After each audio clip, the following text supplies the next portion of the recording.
The sound of the envelope tearing seemed louder than the thunder rattling the stained glass windows of the manor. I watched the paper slice through the silence, my breath caught in a throat that felt like it was filled with shards of glass. Octavia's manicured hand, adorned with that heavy, cursed emerald ring, trembled. Just once. It was the first time in 5 years I had ever seen my mother-in-law's composure crack. She pulled the document out, the crisp white paper looking violently bright against the dark mahogany of the library table. "Well?" I whispered, though my voice sounded foreign to my own ears. "Read it, Octavia. You wanted this. You demanded this. You nearly destroyed my marriage to get this piece of paper." She didn't answer. Her eyes, usually sharp as flint, were scanning the lines of the DNA report, darting back and forth, wider and wider. The color drained from her face, leaving her looking like a wax figure melting in the heat of the fireplace. The heavy document slipped from her fingers and fluttered to the Persian rug like a dying bird. It's impossible," she rasped, clutching the edge of the table so hard her knuckles turned the color of bone. "The lab made a mistake. They must have switched the samples." I stepped forward, my hand instinctively going to my pregnant belly. The fear that had been gnawing at my gut for weeks suddenly vanished, replaced by a cold, sharp realization. I looked at my husband, Julian, standing in the shadows, and then back at the woman who had made my life a living hell. "They didn't make a mistake, Octavia," I said, my voice gaining strength. "The truth is finally out, and it's not my secret that's been exposed." To understand the sheer magnitude of that moment in the library, you have to understand the suffocating world I married into. My name is Genevieve. Before I met Julian, I was a restoration artist. I spent my days on scaffolding, breathing in the scent of turpentine and old varnish, bringing forgotten frescoes back to life. I was happy. I was free. I had paint under my fingernails and a studio apartment that smelled of coffee and dried flowers. Then came Julian. He walked into the gallery during my solo exhibition, looking like he had stepped out of a 1920s novel. Tall, with eyes the color of storm clouds, and a sadness in his smile that made me want to fix him the way I fixed my paintings. We fell in love with a ferocity that frightened me. It was passionate, consuming, and fast. Within 6 months, he proposed. But when you marry a Hawthorne, you don't just marry the man. You marry the legacy, you marry the estate, and, most unfortunately, you marry the matriarch. Octavia Hawthorne.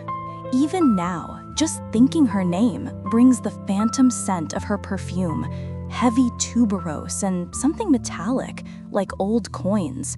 She was a woman who didn't enter a room, she invaded it.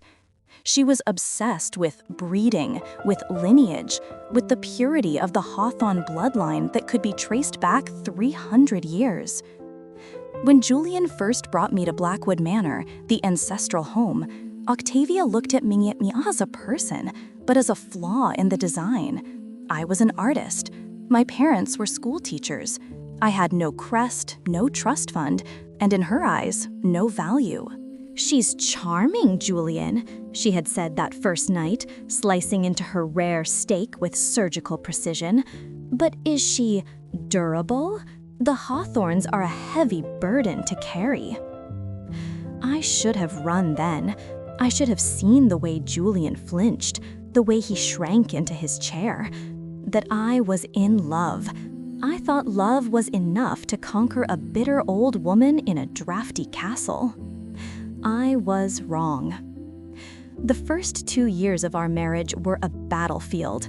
Octavia controlled everything. She had keys to our wing of the house. She critiqued my clothes, my speech, even the way I poured tea. But the real war began 3 months ago, on a Tuesday morning that started with rain and ended with a revelation. I had been feeling nauseous for weeks. The smell of Julian's morning coffee, usually my favorite scent, suddenly made my stomach turn. I took the test in the guest bathroom, locking the door 3 times. 2 pink lines. I sat on the cold tile floor, clutching the plastic stick, weeping with joy. A baby, a piece of Julian and me, a new life that might finally bring warmth into this mausoleum of a house. When I told Julian that evening, his face lit up with a joy I hadn't seen in years. He spun me around, burying his face in my neck. "A baby, Jen, a baby!" "We have to tell her," I said, the happiness dampening slightly. Julian's smile faltered. "Tonight, at dinner." Dinner at Blackwood Manor was a ritual. Candles, silence, the clinking of silver against china.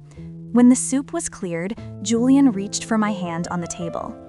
"Mother," he started, his voice steadying, "Genevieve and I have news."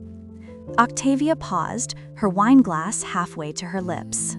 Her eyes narrowed, reptilian and calculating. "Oh? We're pregnant," I said, trying to beam, trying to force the joy into the room. I expected coldness. I expected a sarcastic comment about how I better not get fat. I did not expect what happened next. Octavia set her glass down slowly. She didn't smile, she didn't blink. She looked at my stomach, then at Julian, then back at me with a look of pure, unadulterated disgust. "How interesting," she purred, her voice dripping with venom. "Considering Julian has been away on business so often in the last few months." The air left the room. "Excuse me," I choked out. "Mother!" Julian slammed his hand on the table. "Don't raise your voice at me, Julian," she snapped, her eyes flashing. "I am merely being pragmatic. Genevieve is artistic, free-spirited, and you, my son, are often absent. This estate, this fortune, it passes only to a true Hawthorne. I will not have my legacy diluted by a bastard child fathered by some painter or bohemian trash she met while you were in London." "I have never been unfaithful," I shouted, shaking with rage. "How dare you?" "Words are wind, my dear," Octavia said, picking up her napkin and dabbing her mouth. "Science is fact. If you want this child to be recognized, to have a penny of inheritance, or even to live under this roof, you will submit to a prenatal DNA test, a comprehensive one." "No," Julian said, "I won't let you insult her like this." "Then you are cut off," Octavia said simply. "The trust freezes tomorrow, the accounts close. You know the terms of your father's will, Julian. I am the executor until you produce a verified heir. No verification, no money. You'll be on the street with your pregnant wife." Julian went pale. He looked at me, his eyes pleading, filled with shame. He was trapped. We both were. "Fine," I spat out, tears stinging my eyes. "I'll do your damn test, and when it proves the baby is Julian's, I want you to sign over the deed to the lake house. I want us out of here." Octavia smiled, a shark sensing blood in the water. "Agreed. If the child is a Hawthorne, you get the lake house. If not, you leave with nothing. Not even the clothes on your back." The next week was a blur of humiliation. Octavia didn't trust a regular doctor. She hired a private geneticist, a Dr. Sterling, who looked more like a mortician than a physician. He came to the manor. They turned the library into a clinic. The procedure was invasive. They needed blood from me, blood from Julian, but Octavia wasn't satisfied with a simple paternity match. "I want a lineage verification," she insisted, hovering over the nurse like a vulture. "Compare the child's markers against the Hawthorne genetic bank, against my DNA and my late husband's preserved samples. I want zero doubt that this child carries the royal blood." "That is an extensive panel, Mrs. Hawthorne," Dr. Sterling noted, adjusting his glasses. "It will take 2 weeks." "I don't care how long it takes. Just do it." Those 2 weeks were the longest of my life. The atmosphere in the house shifted from oppressive to suffocating. I felt like a prisoner. Every time I walked down the hallway, the portraits of dead Hawthorns seemed to glare at me. But something else was happening. Something subtle. Julian was pulling away. Not from me, but from her. He stopped joining her for brandy in the evening. He started spending hours in the nursery we hadn't even decorated yet, just staring out the window. "I'm sorry, Jen," he whispered one night, holding me in the dark. "I'm so sorry I brought you into this nest of vipers." "We just have to wait for the results," I soothed him, stroking his hair. "Then we leave. We get the lake house and we run." "She won't let us go easily," he warned. "She never loses." To keep my sanity, I started exploring the house during the day when Octavia was at her charity luncheons. I told myself I was looking for nursery ideas, but deep down, I was looking for something. Leverage? Understanding? I didn't know. On the 10th day of waiting, I found myself in the attic. It was a dusty labyrinth of old trunks and covered furniture. The air smelled of cedar and decay. I was about to turn back when I saw it. A small, leather-bound trunk pushed far back into the eaves, hidden behind a stack of moth-eaten velvet curtains. It didn't have the Hawthorne crest on it. It looked cheaper, simpler. Curiosity is a dangerous thing. I knelt down, the floorboards creaking. The lock was rusted. I used a hairpin, wiggling it until click. Inside, there were no jewels or deeds, just papers, old, yellowing papers, and a few black and white photographs. I picked up a photo. It was a young woman, beautiful but tired, holding a baby. She looked nothing like Octavia. I turned it over. Scrawled in fading ink was a date, November 14th, 1984, and a name, my little Julian. My breath hitched. Julian was born on November 14th, 1984, but Octavia had always claimed she gave birth to him at the manor with a private midwife. There were no hospital records. She said it was tradition. I dug deeper. I found a letter. It wasn't addressed to Octavia. It was addressed to Mrs. H. "I know you will give him a better life than I can. The money you provided will save my family's farm. Please, just promise me you'll love him. I will never speak of this again. Sarah." My hands were shaking so hard I nearly dropped the letter. This wasn't just an adoption. This was a purchase. Octavia, the woman obsessed with bloodlines, the woman who tormented me for not being good enough, hadn't birthed Julian. She had bought him. Why? The answer came to me as I remembered the terms of the late Mr. Hawthorne's will. The estate only passed to a male heir. If Octavia had been infertile, or if her husband had died before they had a son, she would have lost everything to a distant cousin. She faked a pregnancy. She bought a baby. She built a lie upon a lie to keep her power. I heard a car door slam in the driveway. Octavia was home. I shoved the papers back into the trunk, grabbed the photo and the letter, and hid them inside my oversized cardigan. I ran down the stairs, my heart hammering against my ribs like a trapped bird. I couldn't tell Julian yet. It would destroy him. I needed to wait for the right moment. I needed the DNA test results to confirm my suspicion. Because if Julian wasn't her son, the DNA test she demanded wouldn't just prove my baby was Julian's, it would prove Julian wasn't hers.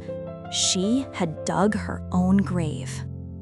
The day the results arrived, the sky was black with storm clouds. It was fitting. Dr. Sterling arrived at 4 p.m. Octavia had summoned everyone to the library. Me, Julian, her personal lawyer, and herself. She wanted an audience for my execution. I sat in a high-backed leather chair, clutching my stomach. The letter and photo were burning a hole in my pocket. Julian stood behind me, his hand on my shoulder, his grip tight. Octavia sat behind the desk, looking like a queen on her throne. Well, Dr. Sterling, let's have it. Is the child a mongrel or a Hawthorne? Dr. Sterling looked uncomfortable. He wiped sweat from his forehead. Mrs. Hawthorne, the results are complex. It's a simple question, she barked. Is the baby Julian's? Yes, Dr. Sterling said. The prenatal markers confirm with 99.9% accuracy that Julian Hawthorne is the biological father. I let out a breath I didn't know I was holding. Julian squeezed my shoulder. See, Mother, Julian said, his voice hard. Now sign the deed. Wait, Octavia said, her eyes narrowing. I asked for a full lineage verification. Does the child match my genetic markers? Does it match the Hawthorne line? Dr. Sterling cleared his throat. He looked terrified. That is where the anomaly lies, madam. Anomaly? Octavia stood up. What anomaly? The child, Dr. Sterling stammered, looking at his papers. The child shares approximately 50% of its DNA with the mother, Genevieve, and 50% with the father, Julian. Get to the point. The point is, Mrs. Hawthorne, while the child is genetically linked to Julian, neither the child nor Julian shows any genetic relation to you. The silence that followed was absolute. It was heavy, thick, and suffocating. What did you say? Octavia whispered. We ran the test 3 times, Dr. Sterling said, stepping back as if afraid she might strike him. We compared Julian's DNA to yours. There is 0 match. You are not his biological mother. Julian made a sound, a choked, wounded noise. He let go of my shoulder and stumbled back. What? Octavia's face went through a kaleidoscope of expressions: shock, denial, and then pure, unadulterated terror. You incompetent fool! You're fired! Get out of my house! He's not lying, Octavia, I said, standing up. My legs felt weak, but my voice was steady. All eyes turned to me. Genevieve, stay out of this, Octavia hissed, desperation creeping into her tone. I can't, I said. I reached into my pocket and pulled out the crumpled photograph and the yellowed letter. Because I found these in the attic. I walked over to Julian. He looked like a man who had just been shot. I handed him the photo. Look at the date, Julian. Look at the woman. He took the photo, his hands trembling violently. He read the back. Then he took the letter. As he read Sarah's words, the mother who sold him to save her farm, tears began to stream down his face. You bought me? Julian looked at Octavia, his voice broken. My whole life? All your talk about bloodlines, about purity, about how Genevieve wasn't good enough, and you bought me? Octavia collapsed into her chair. The fight went out of her. She looked suddenly old, small, and pathetic. I did it for the estate, she whispered. Your father, he couldn't produce an heir. We would have lost everything. I saved the Hawthorne name. I made you who you are.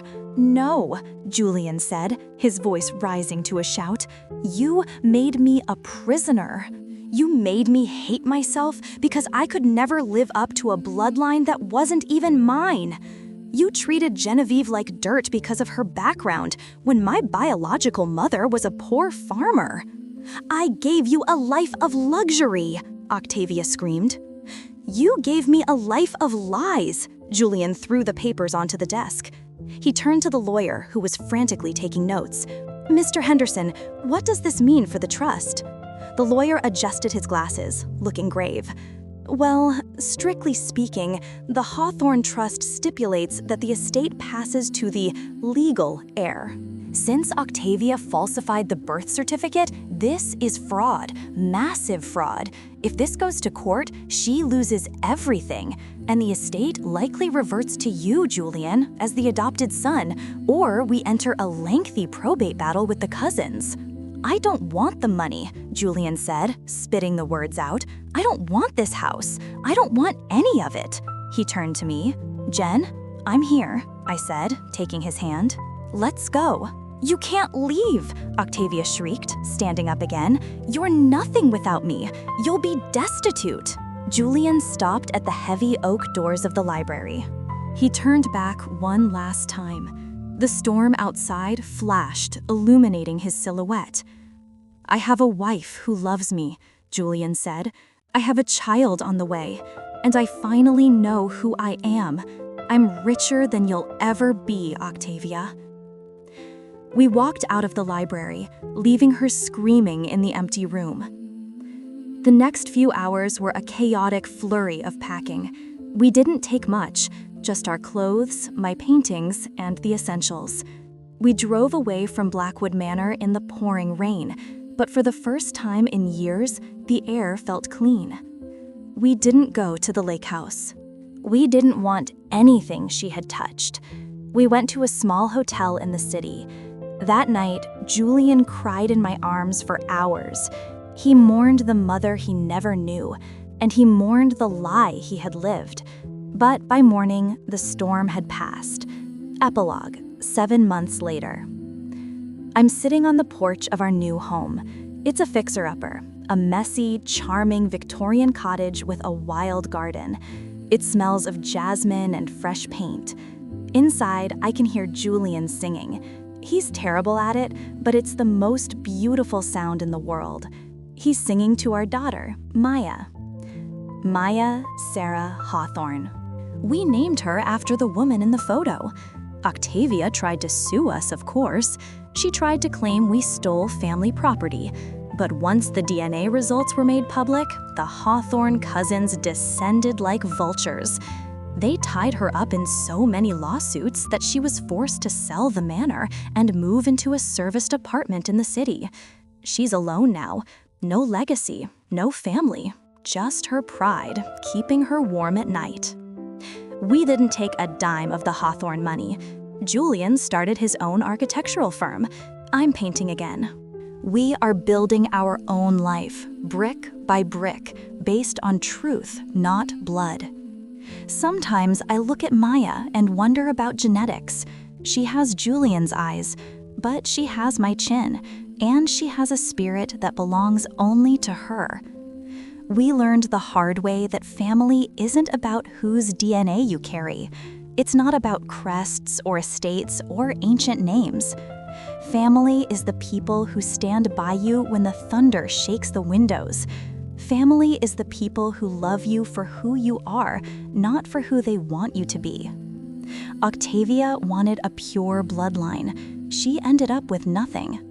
I wanted a family. And I got everything. Thank you for listening to my story. It's been a long journey, and sharing it feels like lifting the final weight off my shoulders. I know many of you have dealt with difficult in-laws or family secrets, maybe not this dramatic, but painful nonetheless.